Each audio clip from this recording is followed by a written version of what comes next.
speaking of Ukraine, we've already seen one effect here of the war, and there's a lot more pain to come. Petrol prices have already shot up to around $1.80 a litre.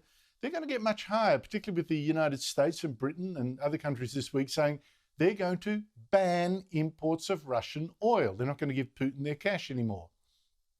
Now, this is big because Russia is actually the world's second biggest oil exporter. Who knew? And if we don't use Russian oil, there's going to be a huge shortage and obviously huge price rises. Joining me is the country's top finance writer, Terry McCrann of the Herald Sun. Terry, lovely to see you. First of all, how high do you think petrol prices will go? And how much will that hurt, not just, in our hip pocket, but will it hurt the economy? Well, it's clearly impossible to give you a sensible answer to that question, Andrew. They could go to spectacular heights. Who knows how the war in Ukraine is going to play out? What's going to happen in Russia? Will Putin be deposed? But clearly, we're in a no-win situation. That if the embargo actually works, we're heading for disastrously high prices.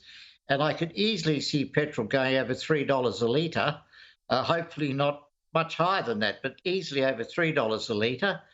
And if the embargo doesn't work, we're only going to be slightly less worse off. Maybe petrol prices will go to $2.50 a litre. I mean, let me explain, Andrew. I mean, as you put it, this embargo will only be effective in actually hurting Russia if we actually stop the oil coming out of Russia, if we actually stop Russia selling its oil to somebody.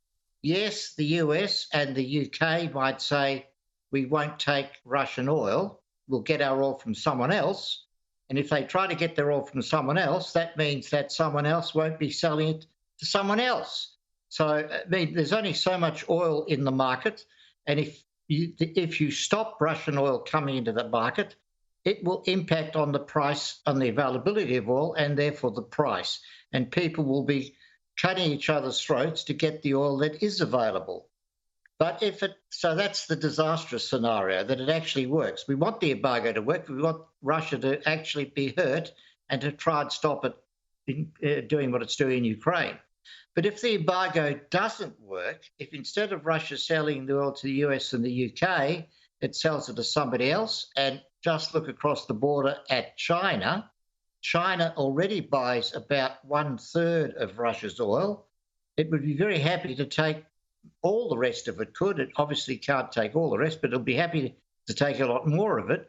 So if the embargo doesn't work, but the oil goes to China, that will still hurt Australian, US and UK consumers because the oil price will still go up, just not as much.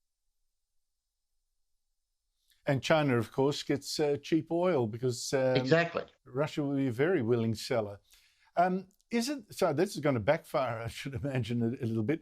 But look, we've got to stop Russia. I don't know what it's going to take, but we've got to do it.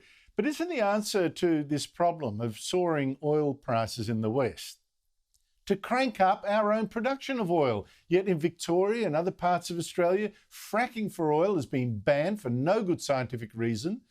Global warming and all that kind of the pollution of the groundwater, all that kind of rubbish. In the United States, President Joe Biden promised before the election that he'd cut production too. Here he is.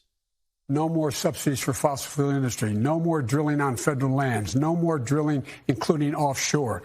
No ability for the oil industry to continue to drill. Period. Ends. Now, Biden hasn't delivered on all those promises, Terry, but oil production in the US last year was down on the previous 3 years. That has to change, doesn't it? Well, exactly, Andrew. Now, obviously, we can't just go out and find oil today and actually have it developed tomorrow. So, I mean, yes, Victoria, the rest of Australia should be aiming to be self-sufficient in oil and gas. We're totally self-sufficient in coal, as you know. But the US could very sharply and quickly increase its oil, precisely in the way that it's very sharply and significantly cut its oil production and indeed turned off the pipeline that was going to bring oil from Canada. So yes, it would be much easier for the US to actually offset the oil that it's not getting from Russia. I mean, you go back 2 years, Andrew, and the US was totally self-sufficient in oil. It didn't have to import oil from anywhere. Now, it's just hopeless on the part of Biden to say, we'll happily take that oil from somewhere else, but we won't take it from the United States. And in the taking from somewhere else, will actually hurt US consumers and indirectly Australian consumers.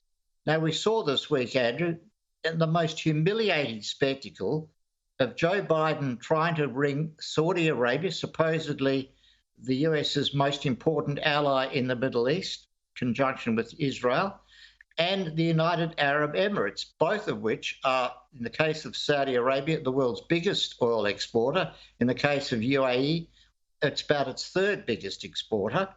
And they wouldn't take his call. They wouldn't take his call.